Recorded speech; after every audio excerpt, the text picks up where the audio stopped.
I don't see it. Oh, I didn't, oh, yes, I did. I don't see me. I did 3 times already. Here we go. Let's try it again.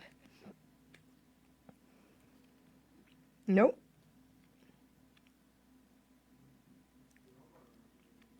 It's not on, guys.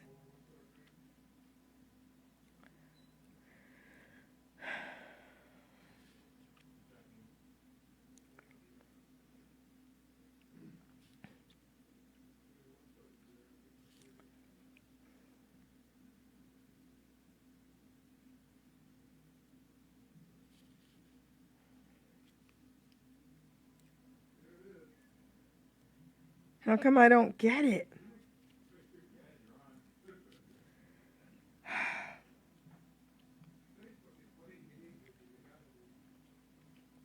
There it is.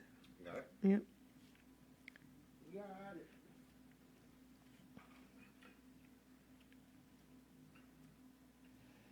Hey guys, we're going to be starting early. We're going to be starting at about 4:45 today. Okay, guys? And guess what? Jordan Rhodes will be my legendary guest. Woo! Hey, Ronald. Thank you. You can hear me? Great. Hi, Hoonybach, Gina. Terrific. Let me share.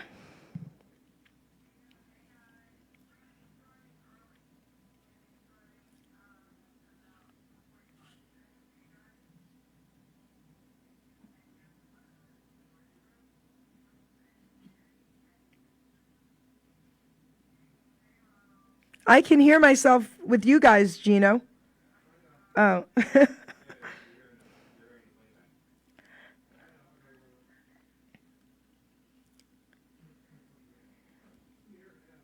No, there you go. Good.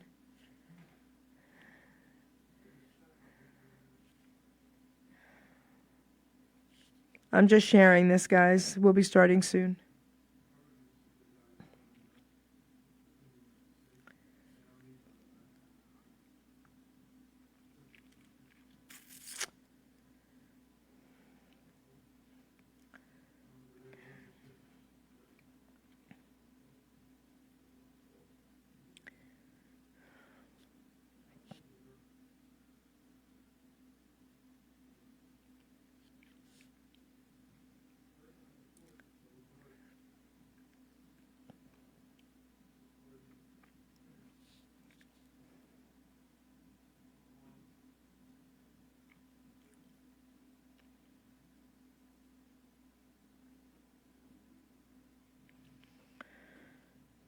Hey. I'm here.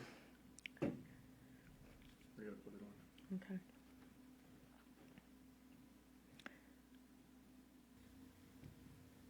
Ruben, would you take a photo of me and Doc G? Because he's going to be hanging out. I'm hanging out tonight. He's going to be hanging out. Hey guys. How is everybody tonight? I'm just eating a quick snack here. Thanks, Ruben. Okay, baby. So, there you go, sweet pea. This is good. So look. Whoa. Hold on. Hey Lori, if you're watching, I gotta reach out to you for more tickets. Smile, Doc G.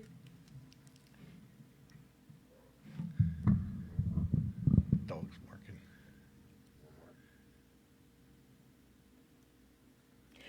Thank you. Hi. Woohoo. Co-host. Okay. All right. Whew. I'll sit there for everybody. I don't care. Woohoo. There we go. All right, so let's go back to Facebook. Haha, guys.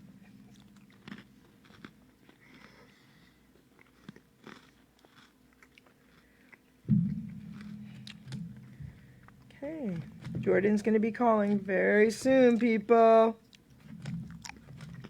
Hi, Kevin. Kevin Rayner. What's up, Doc? I like that. My friend Kevin. Hey, Kevin. How you doing? What's up, Doc? Oh, we got a lot of stuff going on Do you tonight. know how to talk like that? Yeah, a little bit. I used to do some voices years ago, and a lot of cartoon characters, but my voice has changed a lot. So, being that I could do maybe 20% cartoon characters, now I can probably do like a percentage. So I don't even bother anymore. But yeah, when you're a kid, you do all that stuff, you know. How about that? So, hey, everybody. Huni Bakatoon, Marco Panting, Kevin. Hi, Tamira. Hey, honey. Karina. Hey, baby. A lot of people. All right. It's going to be cool. Wait till you guys hear the poem I wrote for Jordan Rhodes. Yes. And Ruben, please look for Skype when he calls. He's going to be calling soon. If you can, I'll come out there and do it. Yes, he'll be calling very soon. Within a minute, I'm assuming. Myrtle Beach. Kevin's in Myrtle Beach now. Miss you. Somebody's calling. Here it is. I think he's calling. Mr. Jordan. Justin Drummond is watching. Hey, Justin. Yes. Hi, it's Jordan Rhodes here. Hi, Jordan. How are you? I'm fine, Jerry. How are you? Hey, I'm good. So what we're going to do is we're going to play my theme song, and then we're going to start the interview, okay? That's okay with me. Let's do it. Okay, Ruben. Woo. Should be already set up. Just Yep.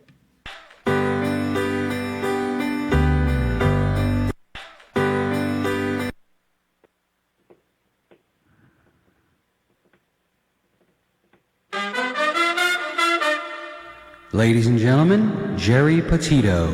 I'm not an addict, I'm just an ass. And in time, this too shall pass. I'm not an addict, I'm just an ass. Jerry Petito taught the class. I'm not an addict, I'm just an ass. Loves the answer, the greener grass. I'm not an addict, I'm just an ass. One day at a time, free at last. When you don't know just what to do, Just what to do, just what to do. if what you're feeling is really true, Is it really true? Is it really true? just keep your ideas safe and sound. Safe and sound, safe and sound. That's exactly how change is found. Change is found, change is found. I'm not an addict, I'm just an ass. And in time, this too shall pass. I'm not an addict, I'm just an ass. Jerry Petito taught the class. that's all right. Just I'm saying. not an addict, I'm just an ass. Loves the answer, the greener grass. I'm not an addict, I'm just an ass. One day at a time, free at last. Woo. Hello, everyone, and welcome to the Jerry Petito Show on HamiltonRadio.net. So this is really cool. I got to start a little earlier. I've got an incredible guest. Doc G from Hamilton Radio, one of the owners. Actually, he started Hamilton Radio. He's going to be co-hosting for this guest. Tell everyone when you started Hamilton Radio. oh my God, 1996, 97, I started this radio station In your basement, right? in my basement. Yes, and it just grew to this monster type of thing. How cool. You close that door Yeah. so I could hear that. Sure. So I have my guest on the line. Jordan, say hello. All right. Hello. Hi, Jerry. I'm sorry I can't be there in the studio with you, but I was all involved in trying to put together a film deal, and you know how much fun that is. That's awesome. So everyone, I want to introduce Jordan Rhodes. You know what I'm going to do, Jordan? I'm going to read your poem first, because then this will really give everyone an idea of everything that you've done in the last 5 decades, okay? Okay. Let's do it. My guest tonight will blow you away. Honored at Comic-Con to meet him that day. This man is a legend. His career's been insane. Made his debut in '68. Jordan Rhodes is his name. His career spans 5 decades, 45 years later, that's right. He played over 200 roles, all-time greatest actors on site. Played with Sean Penn, Mia Farrow, and John Wayne, Michael Douglas and Dennis Hopper, Gene Hackman, too. Insane. There's plenty more. The list don't end. Wait till you hear all his roles, my friend. Bonanza and Barnaby Jones, Heart to Heart and Dawson's Creek, Law and Order, and Maroon, Paint and Place on every week. The Rockford Files and Quincy, Guiding Light and Ryan's Hope, Marcus Welby, MD, and Bums, all the King's men, were dope. The quintessential working actor, Jordan Rhodes is known as, but he prefers blue collar, his acting jobs he has. The man, the myth, the legend, Jordan co-wrote and stars on set alongside actress Lynn Moore, who's also his wife, who I met. He plays Ernest Hemingway, a tribute to this man. What an incredible role for Jordan Rhodes to land. There's so much more to cover. Jordan Rhodes, please take the floor. Let's get this interview started. My listeners and I want more. So that's for you, Jordan. Well, once again, you show your poetry powers there, young lady. So that's I'm telling you, I've had poems. I don't know if I had anything written about me, but that's kind of nice. It's a pleasure to be with you guys. I don't know, how's the weather in New Jersey? The weather over here in New York's pretty nice. Today was beautiful. Yeah, it was a nice day. Yeah. Today's beautiful. Yeah, it was 50 something over here, so that was great. Yesterday, and I was spending a good part of today in conference calls with some people out of Boston that, like a lot of these people, are claiming that they will find us some funds for these two little films that I want to do. So we'll see. In the meantime, I'll go on and do. You certainly know Jerry Nolan. I think Jerry, you know him from he has Yesteryear Entertainment. Yep. Did I lose you? Hi, I can hear you now. Yes. Nope, you didn't lose me. Oh, Yes. Okay. Yeah, Jerry is he's putting together some things from appearances from me with my blue collar presentation, which is basically Conversations of a Blue Collar Actor, where I show a few film clips, well, more than a few. I think the montage is about 50. And then I talk to the people about just what my career has been like, starting out on a tobacco farm in North Carolina and winding up at a cocktail reception at Buckingham Palace, hosted by Prince Philip. So That's crazy. There you go. That in itself should be a book. That's crazy. That's incredible. So, all right. So I have some questions, but before I get into these questions, I want you to just share with everyone a little bit about your life, your career, from back then till now. Share some really cool tidbits for us. Okay, well, some of them are kind of X-rated, so I probably can't do those on the radio. I maybe clean them up a little bit. But, yeah, I came to New York. First of all, I came to Baltimore in about 1956 and won a scholarship to the Baltimore College of Theatrical Arts, which at that time I believe was called, I don't know, the New Theater School, or it had some other name. But I went in there to just see about signing up, and they had me read a few things, and wound up giving me a scholarship. And I wound up doing summer stock with them in Harpers Ferry, West Virginia. And from there, I worked with a director who I can't take too much time in telling the story about him, but he had a very unique way of getting his actors to pay attention to him. And his name was Bill, and Bill was very, I don't know, he really liked my talent, and he kept telling me I needed to go to New York, and I was doing pretty well in Baltimore in those days as a young leading man. So Bill, unfortunately, went into the hospital without telling anybody for a very simple operation. Some things developed, and the next thing you know, he passed away. And so when I heard that news, I don't know, it just kind of sparked me, so I came on up to New York and started my acting career in New York, as most young actors do, working a lot of side jobs at Radio City Music Hall and selling magazines door to door, and working in Lou Shao's restaurant as a host, for which I got fired for taking tips. But anyway, just those kind of jobs. And then I started getting some little I did some off-Broadway shows, and then I started getting some little roles on television, shows at the time like The Defenders, which starred E.G. Marshall, and The Nurses, For the People, The Reporter, Mr. Broadway, which starred Craig Stevens. I think The Reporter starred Bill Shatner. Oh. And I was doing okay with that, but then the film business back in those days here in New York just kind of dried up. Plautus Productions was out on the island, and they kind of stopped. They just didn't have any productions, so I decided to make the move to California. And I moved out to California and got very lucky. They hired me for one little role on what's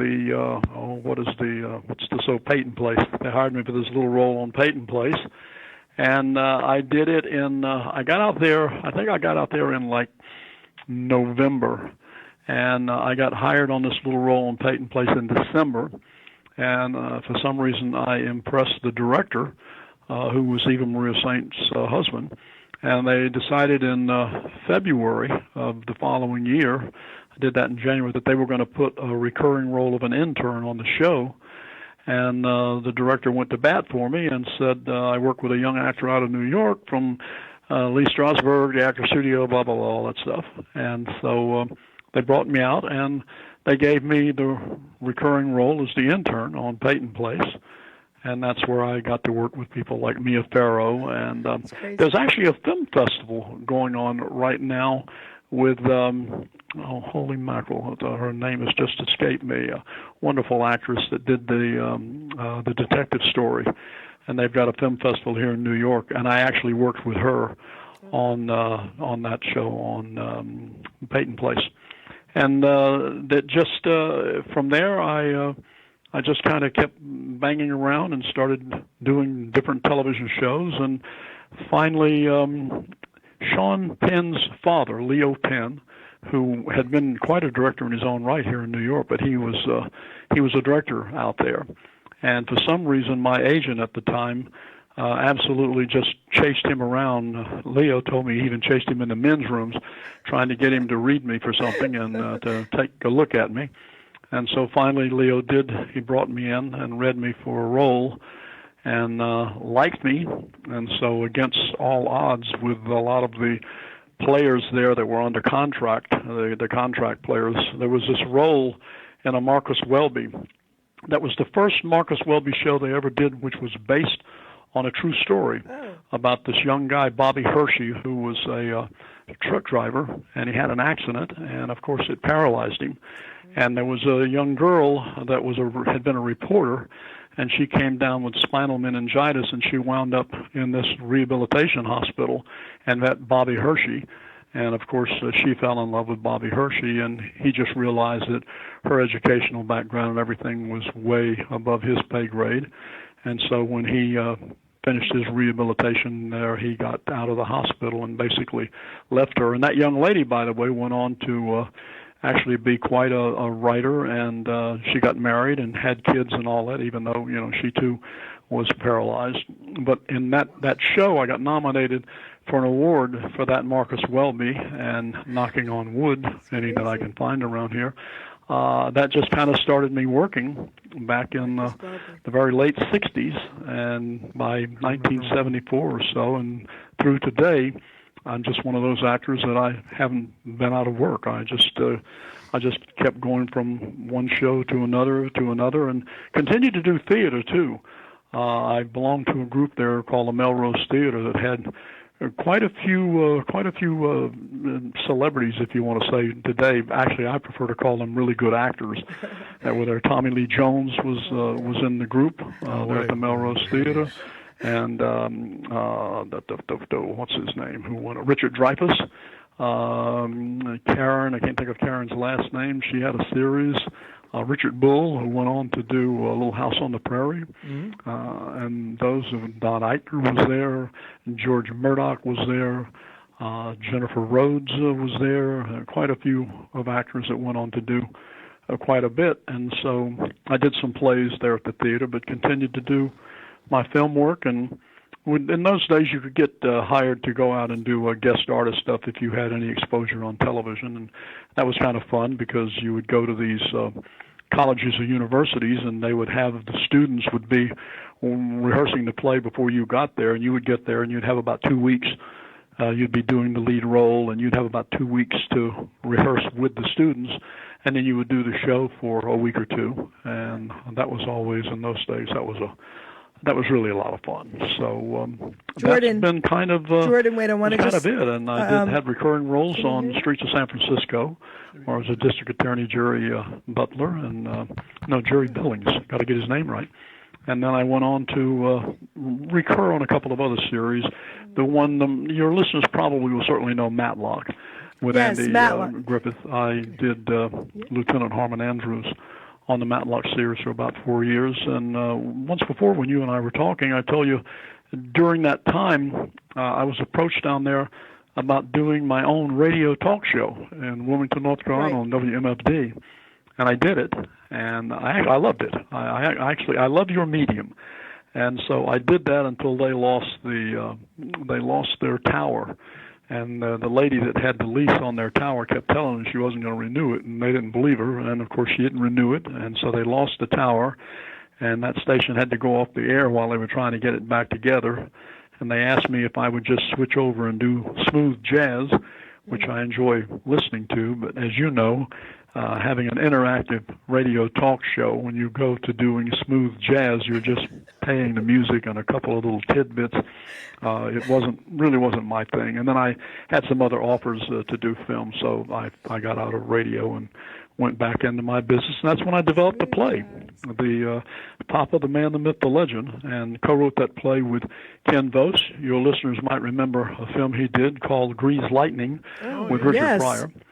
Ken wrote that, and Ken and I wrote Papa, the Man, the Myth, the Legend, had a 7-year tour with that, and then we filmed it. People can go to Amazon Prime right now, and they can actually either rent the DVD or whatever they do on Amazon Prime, or they can buy it, and did that. And during all that time, I got invited into that. I played some golf, and I got invited into the first it was the first Duke of Edinburgh Award Scheme golf tournament that was held in England. That was the pitted American celebrities versus European celebrities. And for some reason, because my Streets of San Francisco was playing over there, I was considered a celebrity. So, Hey Jordan, I went and joined what I call real celebrities: Telly Savalas, Fred McMurray, Robert Stack, Glenn Campbell, Richard Crenna, those guys. And I was on that American team, and that's when we Ernie Borgnine was there, and that's when we went to Buckingham Palace and had that cocktail party there, hosted by Prince Philip. So it has been. It's really been a fun ride, and Jerry, you've actually introduced me to a publisher, and Yes. I have been working on my book called Blue Collar Actor for some time, and I'm hoping to have that book out at least within another 8-9 months. We're hoping, and people can pick that up and get all of these stories and some of this stuff about me working with Al Lettieri when I was up in the mountains. Doing Mr. Majestic with him and Charlie Bronson and Al Lettieri. People remember him from The Godfather. Terrific guy, became a great friend of mine, and was a fun guy to be on the set with, as were all of these other people. And now with this, I one time before you and I were talking, and I used this term, frost my pumpkin, which has to do with all of the colleges and universities, and of course there are plenty there in New Jersey, all over New York here and everything.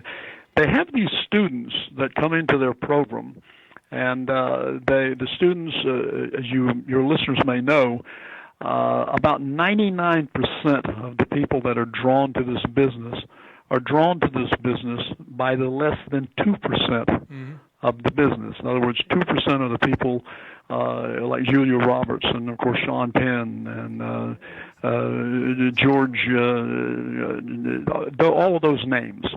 And that's what draws them in. But they are less than 2% of the business. So the rest of the business is made up by, working actors, if you're fortunate enough that you can, be a working actor. And then there's so many of the actors that just kind of, they work periodically, but they're still dedicated and they're still trying to do it.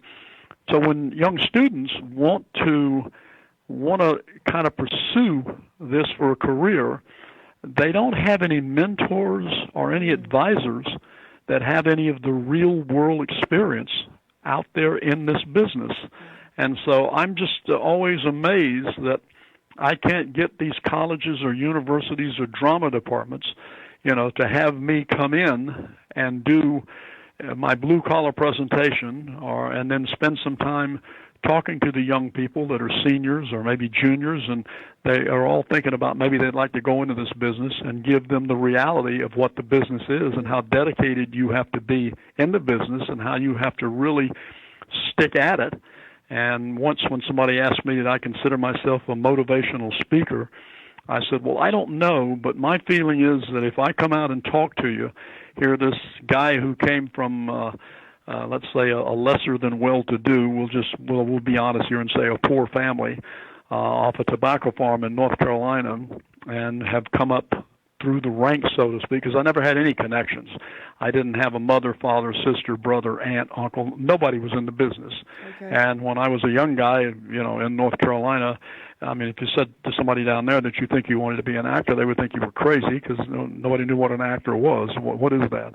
And later on, when I got on all these TV shows and everything, some of my uncles, I remember once I went there, if you don't mind me telling these little stories, I went there to a family reunion, and Uncle Paul, one of my favorite uncles, came over to me, and I was quite successful in those days. I was doing a lot of television and had all the accoutrements that go with that. In California, I had a sailboat and 2-quarter horses and fancy cars and a nice house in Studio City. And Uncle Paul came over to me, and he says, hey, boy, he said, how you doing? I said, well, I'm doing fine, Uncle Paul. And he said, you still doing that acting stuff? And I said, yeah, I'm still doing the acting stuff. And he said, well, what are you doing to make a living? And I said, well, I make a decent living as an actor. And he said, yeah, they pay you pretty good for that. And this is a long time ago when you were getting about $5,000, for guest shots. And I said, yeah, I just did a show on a thing called the Night Stalker or whatever it was. And he said, so what? I said, they paid me $5,000 for that. And that got his attention. He said, oh, $5,000. How long do you work? I said, about 5 days. And he said, holy mackerel. So that was the first time that he realized that maybe a guy could make a living as an actor.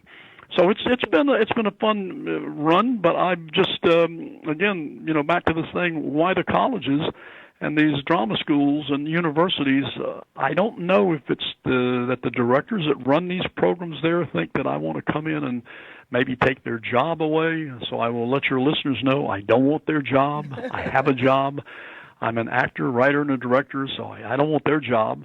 But I'm more than willing to come there and talk to their young people and let them know what this business is really about, and then they can make a decision if they want to go through this, because unfortunately the business is one that you can spend your entire career working at and never really achieve a great deal. It's just the nature of the business. It's the way it is, and not everybody becomes a star. And I sometimes like to tell them that, being stars and being celebrities, you got to remember the Kardashians are celebrities. The Jersey people are celebrities. So if that's what you want to be, I'm not sure that acting's for you. And the most of the actors that are stars that I know, quite a few of them I made the rounds with here in New York, they all kind of much say the same thing. When they started in the business, they just wanted to work. They weren't looking to be movie stars. And, of course, as it turned out, some of those people did become real movie stars in the sense that they won Oscars and all of that kind of thing. But that, and let me let your listeners know this, because it's the holidays. And also, my agent that handles me for this would say to me, why didn't you say something about that? There is a website called Cameo. And you can go to cameo.com/JRhodes7, and there are lots of stars on there. And let's say you want to give somebody a gift of what's called a shout-out. And, Jerry, you probably know more about that than I do. But a shout-out is that we give somebody, they call up and they hire us to do that for a fee. And then we say to somebody for a happy anniversary or a happy birthday or for whatever occasion, we give them a shout-out. And you do it as either a character from one of the shows or whatever you want to do. So anybody that's out there that's interesting, that's called Cameo. And it's cameo.com/JRhodes7. So now I'll get my agent off my back when she says to me, you're on the radio. Why didn't you say something about that? Of course. So I did. You have any questions that you'd like to ask me before I talk up your entire show here? So, well, the show is yours today, but I want to just give someone a shout out and tell you who. Can you hear me okay, Jordan? I'm sorry? I don't think he can hear me. Can you hear me okay? I can hear you okay sometimes. Other times you fade. I thought so.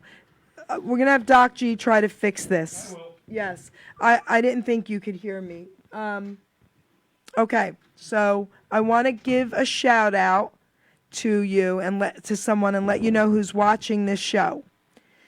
Al Contrare from the Mystics. Remember the song Hushabye? Jordan can't hear me. Say that last part again. All right. Can you hear me now, Jordan? Yep, I can hear you now. Okay, now we're good. So Al Contrare from the Mystics is watching the song Hushabye. Remember that song? Uh-huh. He's watching. So I wanted to just let you know that. Okay. Well, I can say hello. Hello. There you go. Doc G would like to ask you something. I did want to ask you. Can you hear me? Okay, Jordan. Yes, I can. Yeah. Okay, I wanted to ask you because of your all the accomplishments that you've done over the period of years, and this is kind of just a mundane question, but what sign are you? Are you a Gemini or are you a Sagittarius? Who are you? I'm a Gemini. Now, see, that's why Jerry and I are the same way, because we do the same thing. We never stop. I'm a Pisces, and we're the same. Listen. No, but I mean, it's the same thing. Right. We're just like, we never stop. We always look for another benefit or another person that needs help or something else we can do. Or it's just like, I guess it's in our blood, right, Jordan? I mean, because you were like this since day one, it seems like. Crazy. Jordan, you still there? Wait, I think I know what's going on. Jordan, do you have in the background, do you have the show playing? I think we lost him. Something's going on. Guys, I'm sorry. Forgive us for this, my listeners. Yeah, we're having a problem with this connection.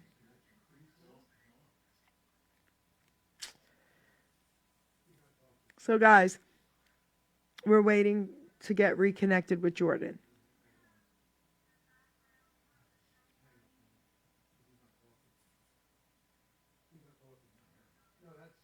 Yeah. Oh. You're not hearing me here. We don't hear him anymore. Him way in the background. Okay, now I hear him. Jordan. Yeah. Hi, Jordan. Can you hear us? Now I can hear Jordan. We lost you. Yeah, we didn't know what happened. You lost me. Yes. We couldn't hear you at all. And for how long did you lose me? Just 2 minutes. Yeah, just a few minutes. Just yeah. while Doc G was talking I was still to asking you. you a question. So he'll ask you the question again. Okay. You It had something to do with my birth sign, didn't it? No, yeah, but I used a Gemini. I got that. And then I asked you, I said, well, going back, from day one, you must have been like that. Or did you just acquire to be like that? Some people, they just start doing different things. I know when I started out, I was I used to stack hay at a farm. And then from then I just kept doing everything and everything and everything and never stopped. You wear so many hats that people think you're crazy. So do I. Yes. Well, when I was a young fella, obviously, the few times that we would get into town to go to a movie on Saturday night after working in the tobacco fields all week, or in my case, when I was younger, I didn't work in the fields. I worked in the tying shed, where you'd either be a hander or a tyer or something like that. Later on, as I got a little older, I was able to drive the tobacco sled, which I really enjoyed, because you could pretend to be John Wayne and all that kind of stuff with you and your trusty steed out there, which was a mule, pulling a tobacco sled. But I had always kind of had this dream that, not that I wanted to be an actor, but that I wanted to be a cowboy. I had seen these westerns, and I'd even met a couple of them that come around, and during the end of their heyday, they were making personal appearances. But it wasn't until I got I was in Durham, North Carolina, living at my grandmother's boarding house, actually, because I left home at a pretty early age. My dad, not to get into a lot of downers here, but my dad kind of let the booze get the best of him. And anyway, I left home and I went and lived at my grandmother's boarding house. And at her boarding house there, I did a lot of work. Even when I was in school, I belonged in a program. I signed up for a program called DO or DE. It was Diversified Occupation or Diversified Education. And that meant that you went to school at 8 o'clock in the morning, you got out at noon, and I went to a job at 12:30. So I would get up in the morning, and of course I wanted to have some money, so I did more than that. I had a paper route that I had to get up about 5 o'clock in the morning to take the paper route, and then I would come back and get ready for school, go to school from 8 till noon, get out of school at noon, come back to my grandmother's boarding house, have lunch, and then I would go to Belt Leggett's, where I worked in the shoe department as a salesperson there until 5 o'clock.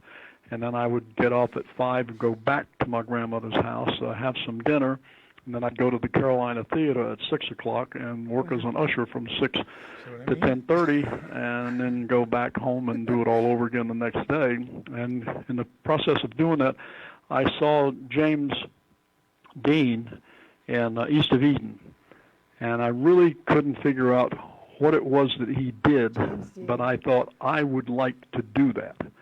And then, as you probably remember, shortly after that film was premiered, he got killed in the car wreck before even his second film came out, after he'd already finished his third film.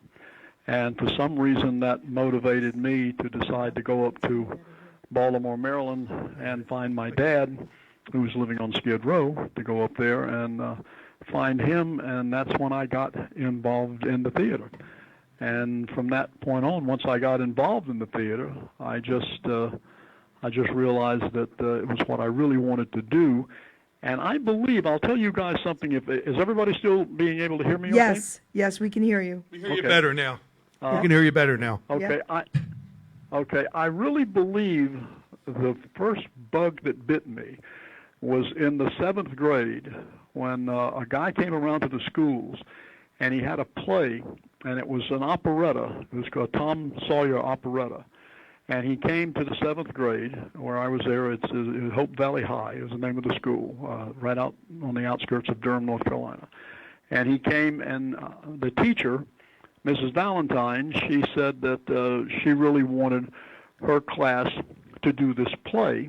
And she said to the guy, and I have the perfect student to do Tom Sawyer. And she said that was me. And of course, in the back of the room, which is where I sat, I said, I don't do no dumb play. And anyway, she decided a way to get me to do the play. She knew I was sweet on a little girl in there, whose name actually was Becky, and she was going to have Becky play the role of Becky, which is Tom Sawyer's girlfriend in the Tom Sawyer story. And she said if I would do the play for her, it was a musical, Okay. and if I would rehearse every day down in the room there, which that she actually could walk out of her classroom and look down into the gymnasium through the glass and see us down there, she said if I would do that, she wouldn't give me any homework for the entire time that I was working on the play. So I was in show business then. I decided that, okay, that's no homework, and I get to work opposite this little girl I was sweet on. And I believe the first time I was truly bitten by the performing bug was during the course of that play, when I realized on stage that I could control an audience and make them gasp or laugh or feel something by what I was doing on stage, and that was in the 7th grade. Right. And I never did anything. I didn't, during high school, I never got involved in the drama program, which made another teacher I had, Mrs. Sarles, whom I really liked, quite a pretty lady. And she told me years later, when I came back to Durham for something there, they interviewed me for the paper. I came back to see my mom, and I ran into Mrs. Sarles, and she said, I cannot believe that I could never get you involved in the theater program here in school, and you go off and become a professional actor. And so I think that 7th grade may have been the first time I really got bitten, if that answers the question about how I got into this. And I only took one fork in the road, if you want to call it that, and that is in the very late 50s. Folk singing was a big thing, and I somehow wound up singing with a buddy of mine, and through a whole just unbelievable set of circumstances, we got signed by Don Seat Management, who managed Conway Twitty before he went into country music, and the Four Freshmen and some other people. And for a short while, we were the Castaways. And we were a folk singing group that was just two of us, a duo. He played the 12-string guitar, I played a 6-string guitar. And I had a friend who remembered this, a gentleman I met at a guitar store here. I couldn't believe he remembered the Castaways, but he did. And he said, I remember you guys. I remember the songs you had. And he said, did you cut albums? And I said, no, I have to correct you. We cut an album. An album. And I believe they sold it at in Brazilian supermarkets. But anyway, so I had that one little deviation, that one little turnoff there that was still in show business, but I wasn't working as an actor. But that's when I did the Castaways. So if any of your listeners out here and call in remember the Castaways, we should give them something. We should have some kind of an award for them. I don't lose anybody. I remember Doc G the gets the award. Castaways. Liar, Yeah. liar. There it is.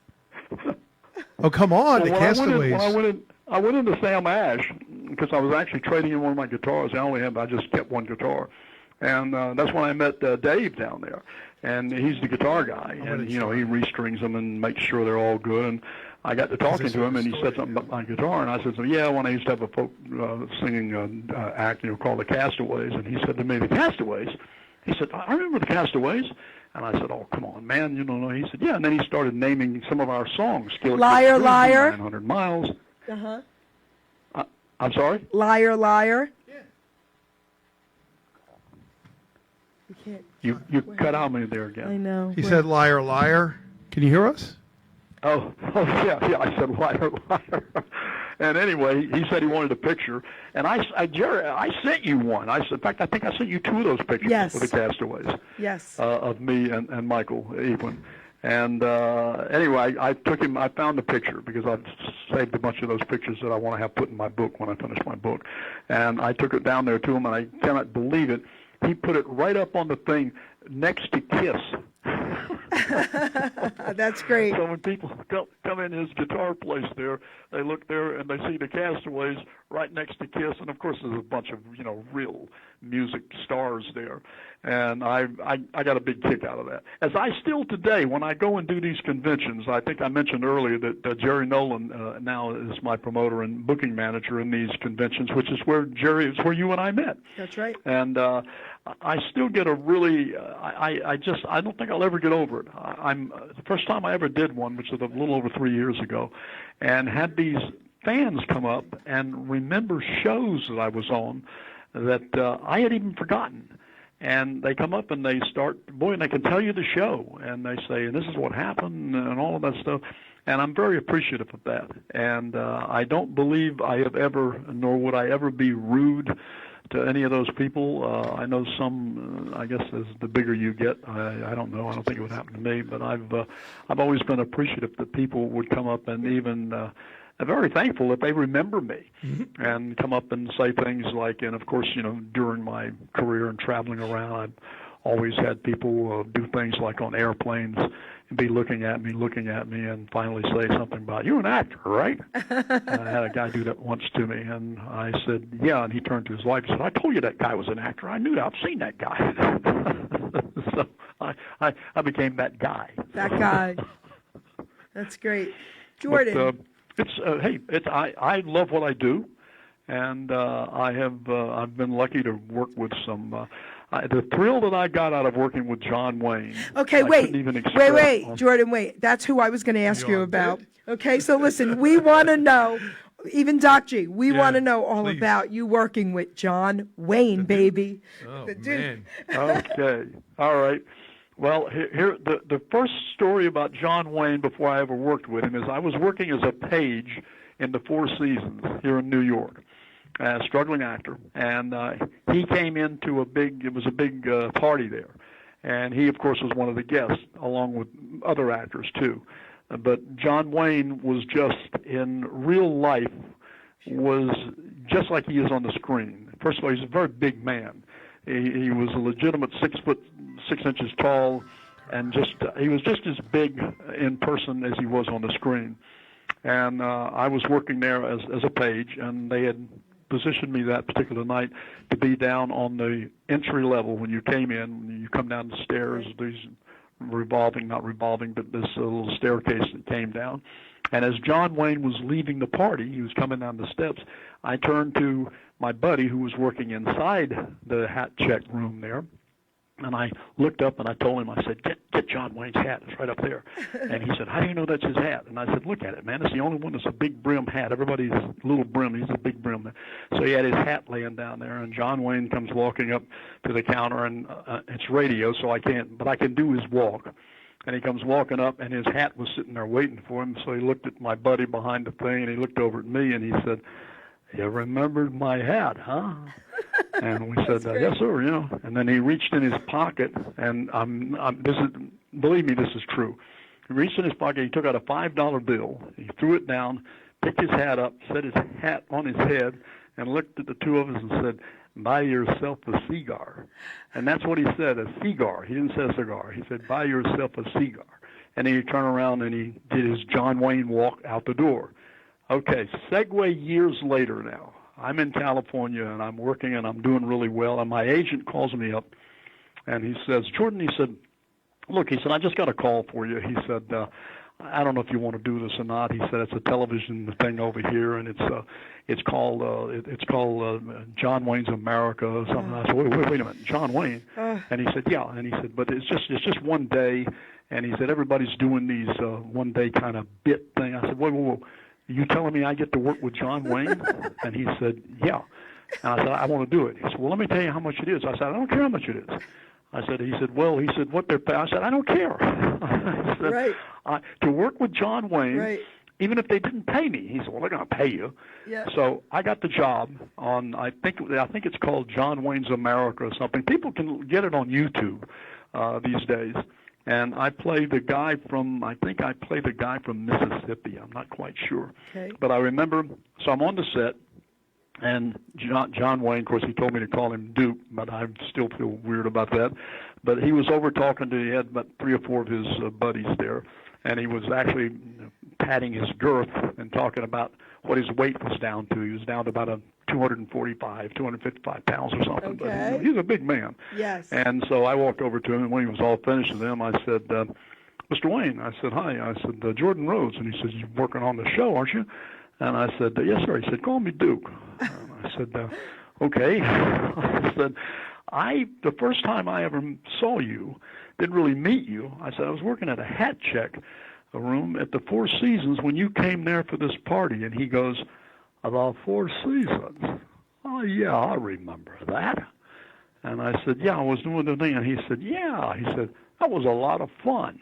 And then we started chatting for a minute. So that was my big thing about working with John Wayne. And then later on, I don't know why, but I always gravitated toward the stunt guys, and which is the reason I did I did not do, quote, my own stunts per se, but I did do a lot of my own close work, like getting tossed up on the trunk on the hood of a truck or something like that, and having Bud Eakins jerk me out of a moving dune buggy. I did stuff, and I enjoyed that. I really did. I like to do that, and I got to be very friendly with a lot of stunt guys, and heard some really great stories about John Wayne when he was on location, how he looked after his crew and everybody, and was really was a terrific guy, much bigger than life. And the same thing really with.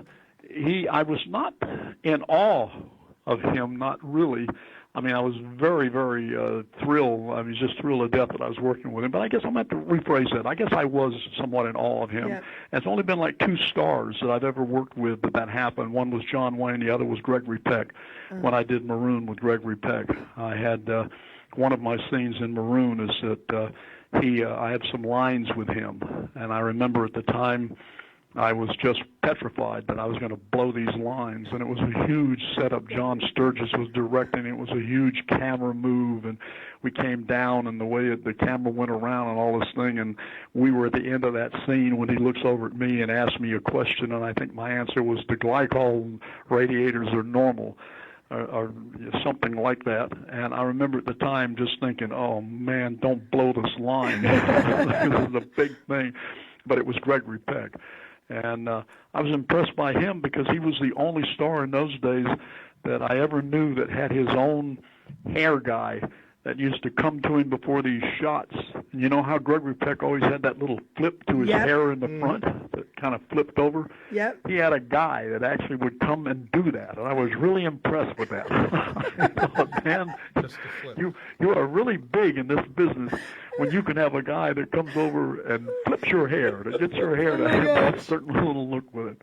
That is great. I've been so lucky because I've worked with so many of these people, and I actually had nice relationships. I've known Robert Wagner. I've known Robert Wagner for years. Crazy. And I've worked with him in just about all of his shows. Telly Savalas, I knew for years. Of course, Glenn Campbell, I knew shortly for a short while. But other people, Chuck Connors, you guys remember Of course. Rifleman and that kind of thing. Chuck Connors and I were friends for years, and he did my first documentary that I wrote, produced, and directed called The American Cowboy. And Chuck was the only actor in that. We went to Oklahoma and filmed that on a 25,000-acre cattle ranch. But Chuck and I lived up in a place called Bear Valley Springs in California, which is up in the Sierra Nevada mountain range up there. And I knew Chuck for years, and just having a friendship with those people that out and about we're all stars, and working with somebody like Charlie Bronson on 2 different films at 2 different times over a 20-year span, actually. And then I've known Sean Penn since Sean's about 14 years old, and he gives me credit. I mean, I certainly did help him get it. I had nothing to do with his talent. Okay. I mean, his talent is phenomenal, but I did get him his first off-Broadway show, which led on to him doing a lot of the other stuff that he did. But it's just nice to.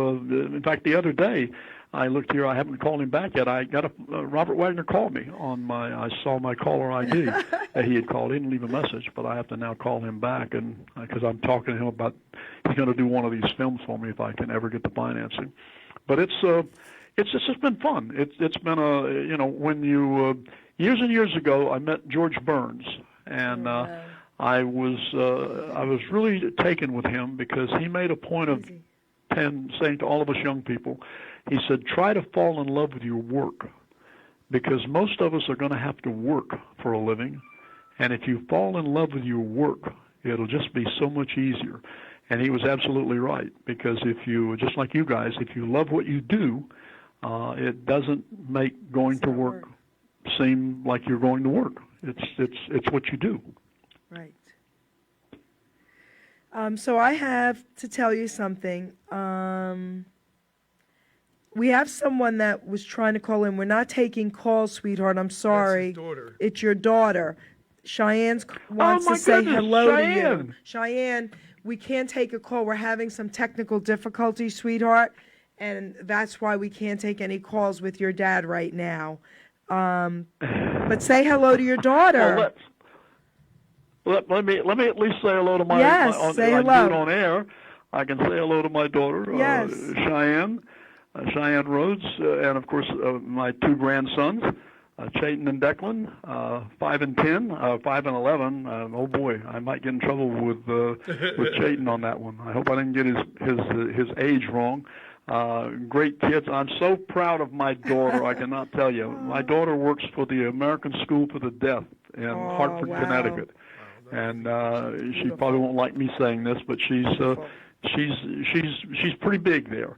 And she just helps an awful lot of young people and people that are, obviously she works with the deaf, and I know she's listening, so she'll get a kick out of this. Yep. I used to have an old flip style phone, and Cheyenne was always texting me, and she said to me, Dad, you've got to get an iPhone because, I can't text you on this flip style phone you got, so get an iPhone. So Dad says to her one day when he gets his iPhone, and he says to her, okay, I'm going to get an iPhone. I said, but honey, tell me, why do you text so much? And my daughter says to me, Dad, I work with the deaf. Why do you think I text so much? Wait, I have to say something. That's Wait my a daughter. minute. Love her to death. Wait, I have to say something very to you, proud and Jordan. happy to say that we have had a great father-daughter relationship my entire life, which is and obviously includes her entire life. So, honey, I love you. If you're out there listening, and give the boys a kiss and a hug for me, and tell them that Papu, which is what I'm known to my grandsons, Papu will see them when you guys go on the cruise. You guys are going on a cruise in a couple of weeks. So, and Jerry, thank you for telling me that Yes. my daughter had called in. Jordan, can you hear me okay? Yeah. Okay, because I wanted to cut in a minute. I don't want Cheyenne to not hear this. I want to say something to your daughter, okay? First of all, Cheyenne, I think you're beautiful for working with the deaf. And we do. what you just said about texting just put a different perspective on that for me. You know, I'm not a texter. I don't really text too much. And sometimes I love technology and sometimes I hate it. But now that you just said that, thank God for texting, right?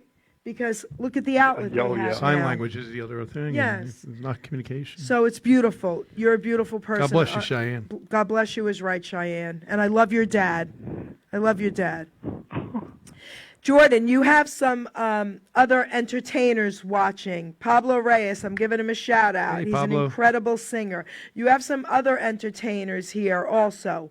You have a young entertainer, Ryan Henry, who is watching the show. And he is on Miss Maisel, right? He's on that show. What would you say to him, to Ryan? Which show is he on? I think it's called The Amazing Miss Maisel. It's Oh, wow. Yes. That's a terrific show. Okay, so you know it. Okay, good. I didn't mess that up. Yes. Is he recurring on the show, or is he Yes. a regular on the show? He's recurring on it. He's actually a relative of mine, a cousin's son. So he's watching. So say something to him. What would you say to him for encouragement? Well, for encouragement, I would say if you're already recurring on really a terrific show, a hit show, by all means, stay with it. Always, you probably do this anyway, but always conduct yourself as a professional, even when other people around you don't act as professionals. If you sometimes run into some people that are true people, and this doesn't happen very often, but if you do and they're not conducting themselves as professionals, don't let that affect you. You always, it'll always come back to you in spades if you treat the crew people and all the people that you work with as a professional and really just kind of stay on your toes with that. That is always. That pays dividends down the road. That believe me, it's not bad in this business to be known as a nice guy. I know they say nice guys finish last. Don't believe it. It's always good to be known as a nice guy. And if you do that, I just think it'll come back to pay you dividends in the long run, because I know a lot of work that I got, and there's stories about people. I did not get to meet them, but many of the old actors used to say things like, I think James Cagney was one of the ones that said, always be on time, know your lines, plant your feet, look the other guy straight in the eye, and tell the truth. Wow. And that's a tremendous acting lesson right there. The only thing I would add to that, and not this is no dig on Mr. Cagney, he was great, is that when he says know your lines, I always like to say to actors, learn your lines and know what you're saying. Because John Derek told me, I don't know if anybody out there remembers John Derek, a very handsome guy who was married to Bo Derek, along with a bevy of other beautiful women. But John Derek told me once he was working with James Cagney in a Western, and he got one of the best acting lessons he ever got. They were rehearsing the scene, and they were getting ready to shoot the scene. And James Cagney came over to him, and he said, "Kid, you're not seeing me." And John Derek said, no, Mr. Cagney, no, I'm looking right at you. And Cagney said, yeah, you're looking at me, but you're not seeing me. And John Derek said that was a great lesson he got, because obviously what John was doing while he was paying attention to James Cagney is he was thinking more about what he was getting ready to say back to him rather than really seeing Cagney.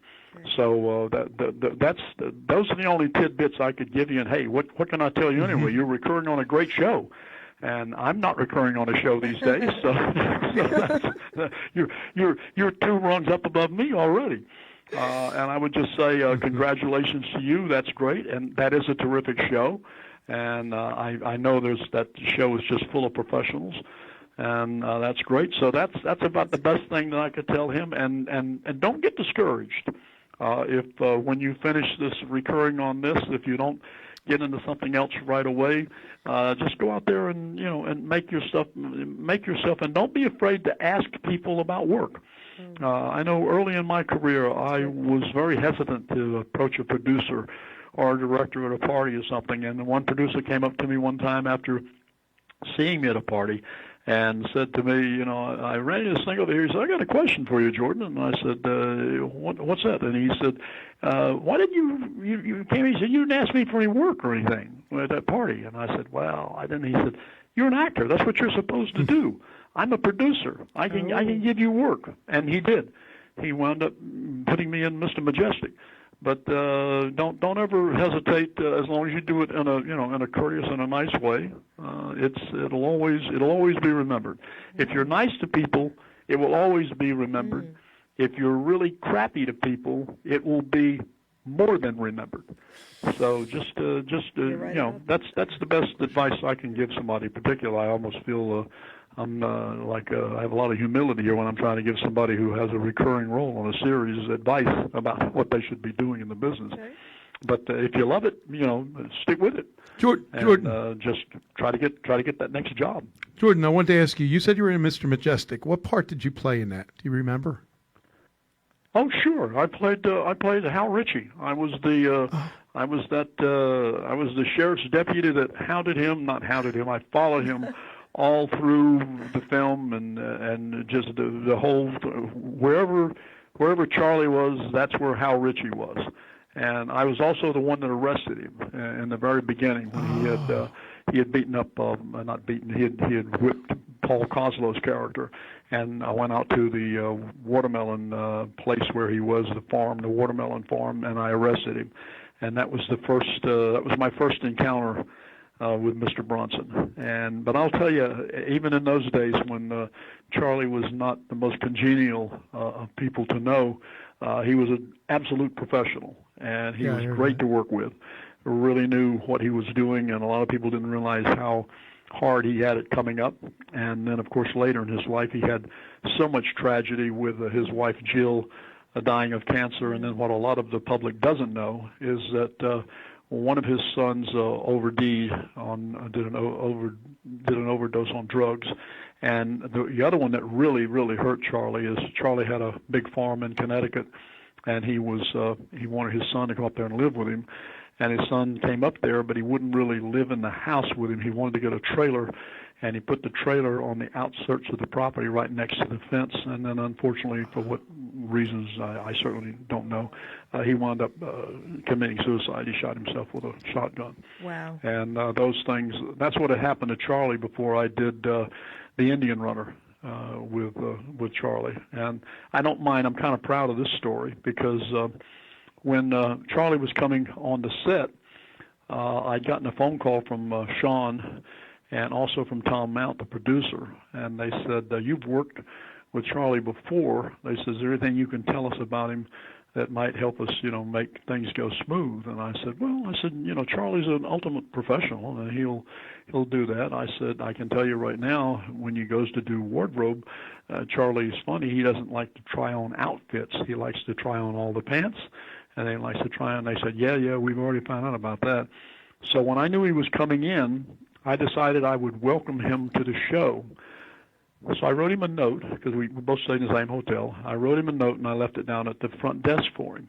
And I basically just said I wanted to welcome him to the set. Been a long time since we'd worked together, and I wanted to give him my condolences, for the sadness that had infected his life that he had had.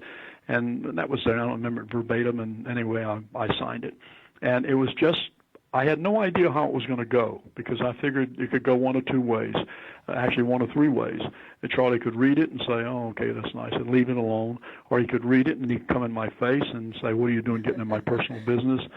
Or he could, say thank you. So I just didn't care. It was something I wanted to do. And when I came down the next morning, Charlie, he had an earlier call than I did. It was his first day on the set. I'd already been working a week or two. And I came down, and instead of my driver being there for me, Tom Mount and Philip, the other producer, were both there to pick me up in their car, which I thought was kind of strange. But they said, come on, we'll give you a ride. I said, oh, great. So I get in the car, and Tom Mount's sitting in the front, and I'm sitting in the back with Philip. And Tom turned around to me in the front seat in the car as we were driving out there, and he said, Jordan, I want to thank you. He said, that was a very nice thing you did for Charlie. And I said, what are you talking about? And he said, well, that note that you left him welcoming him to the set and everything and to the shoot. And I said, how do you know about that? And he said, well, we picked up Charlie this morning. He wouldn't stop talking about it. Aww. He said he remembered you from Mr. Majestic.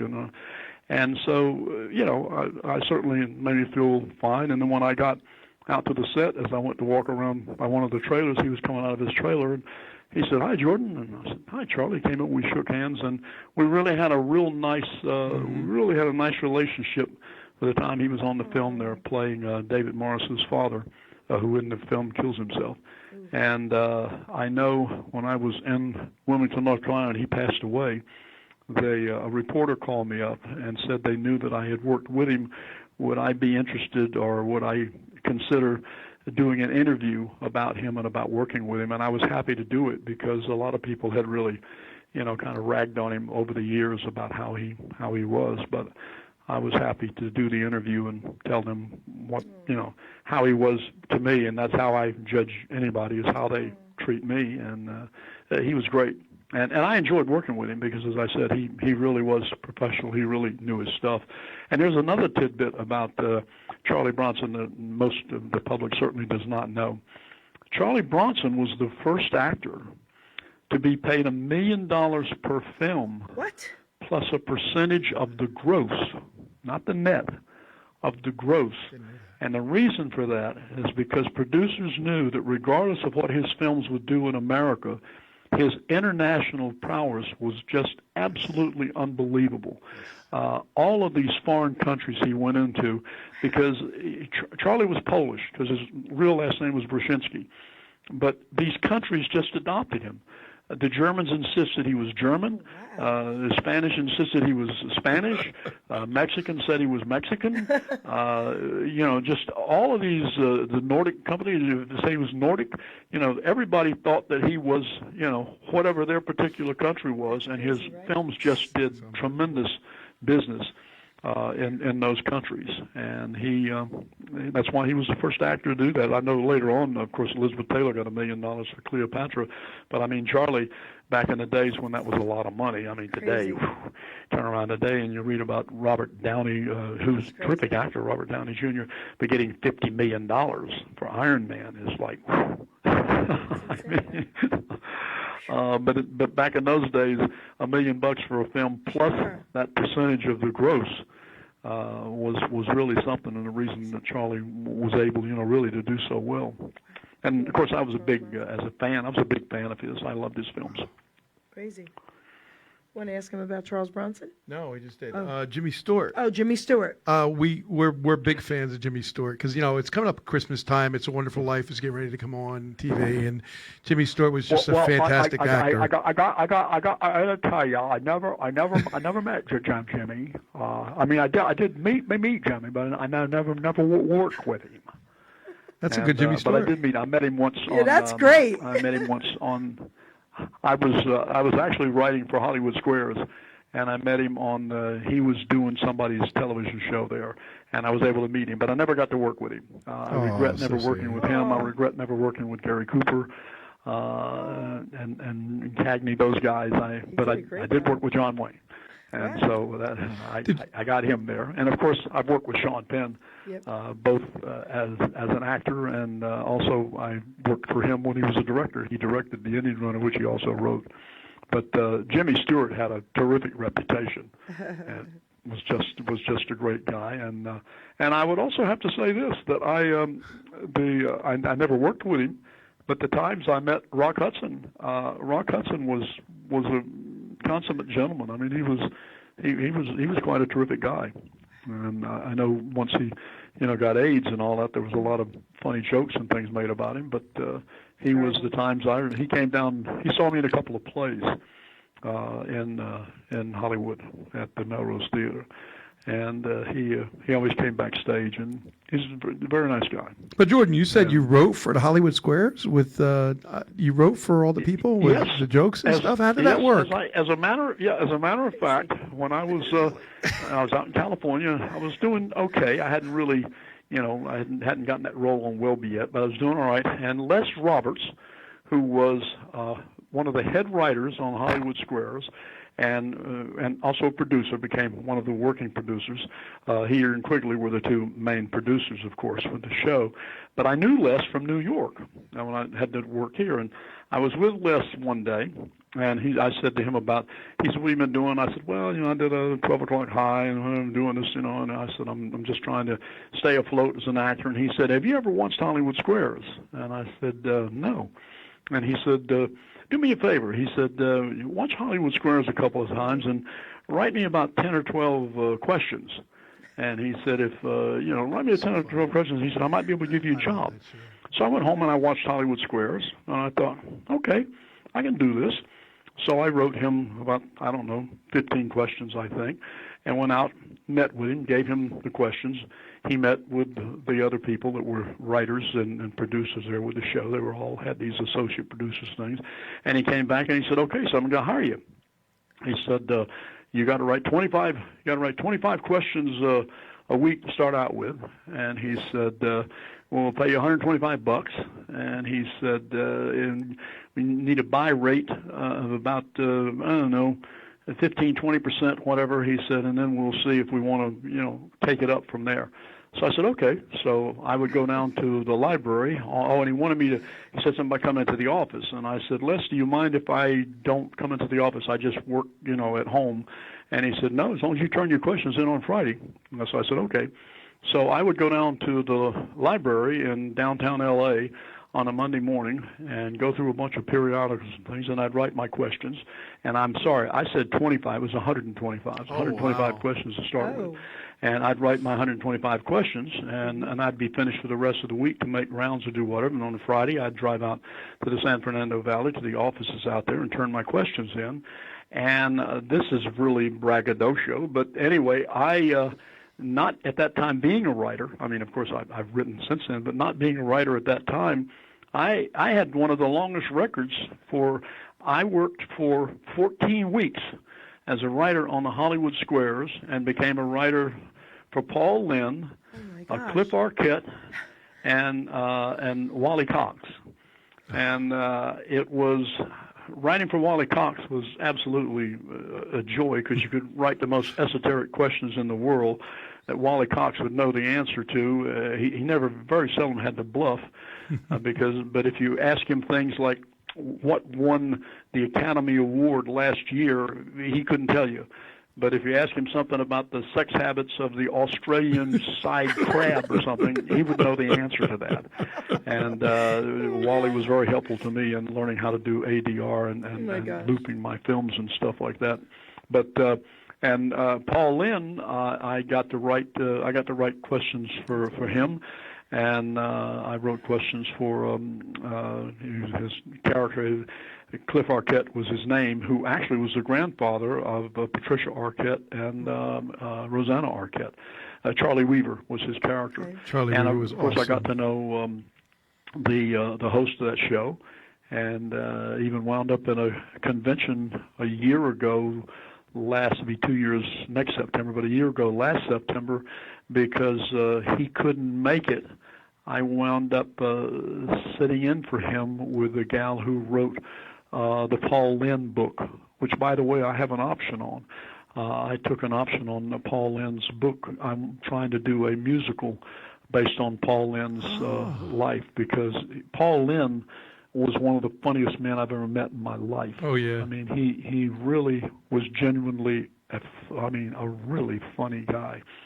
Not just his delivery and his but the stuff he could come up with off the top of his head would just kill you. And I got to know him quite well, because he was a big fan of Elizabeth Allen, who is how I met my first wife, who was the mother of my daughter Cheyenne. I met Laura Wallace through Elizabeth Allen, and Elizabeth and Paul Lynde were very good friends. And a thing people may not know about Paul Lynde, he used to go out each summer on the Kenley circuit, which was this guy, I don't know his first name, his last name was Kenley, and it was basically touring summer stock, but way up the ladder. It was like the A class of stock. But Paul Lynde at that time was the only star. He was the highest paid star in that theatrical circuit that there was, because he always sold out his shows.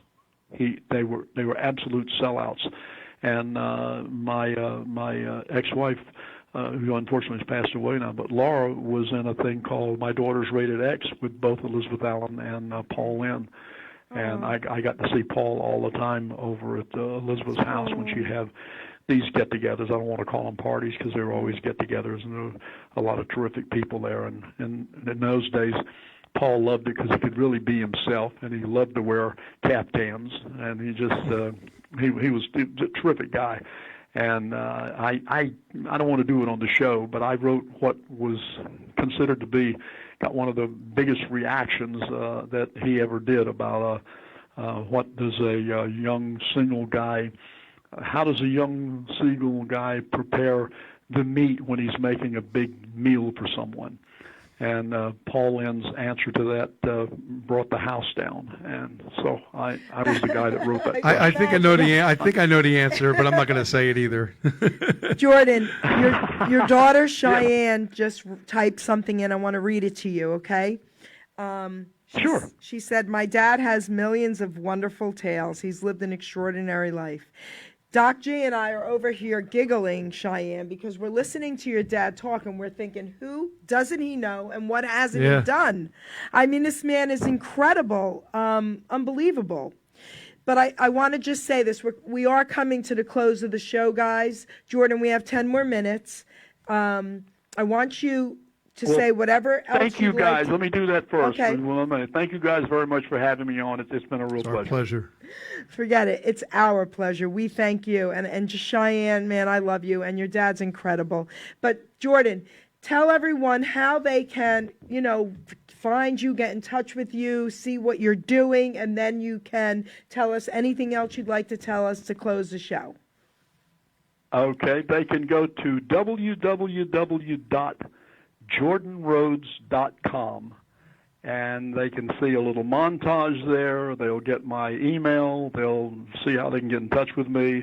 And I'm always, thank God, I still get a lot of fan requests and fan letters and people sending me stuff and asking me, would I sign this form and all of that. And I can tell them if they want to get a copy of Papa the Man, the Myth, the Legend, how they can do that.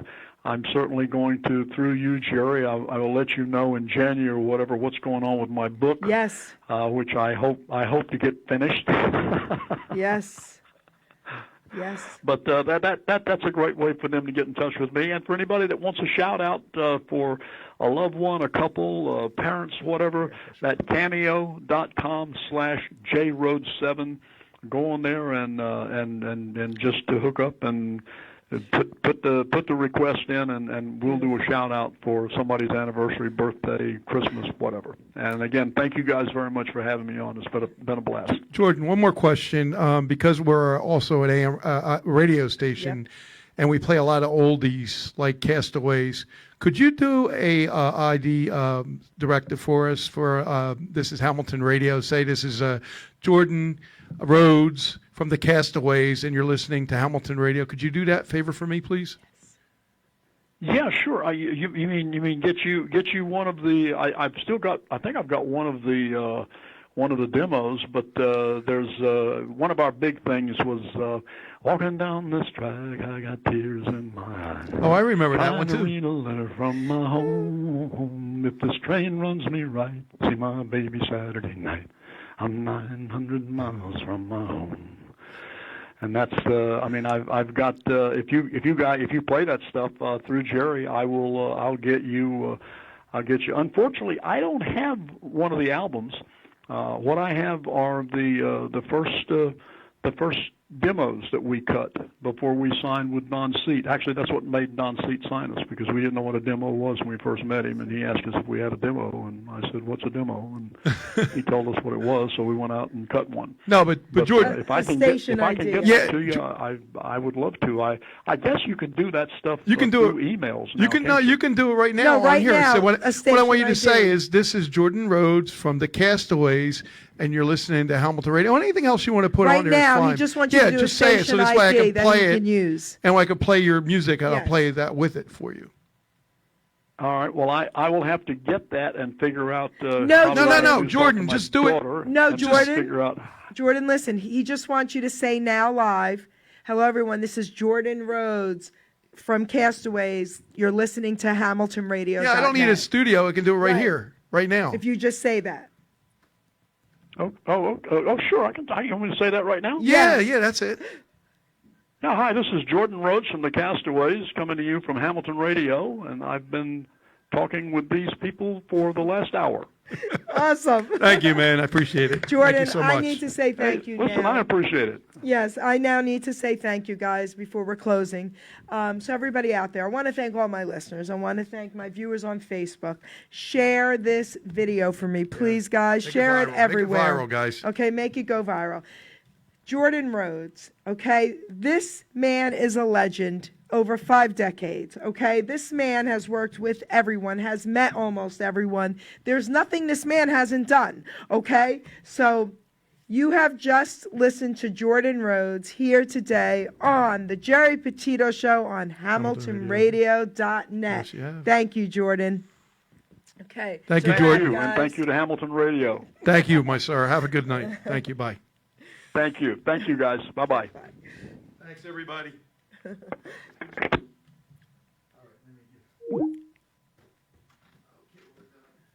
Let me know when we're off Facebook, guys.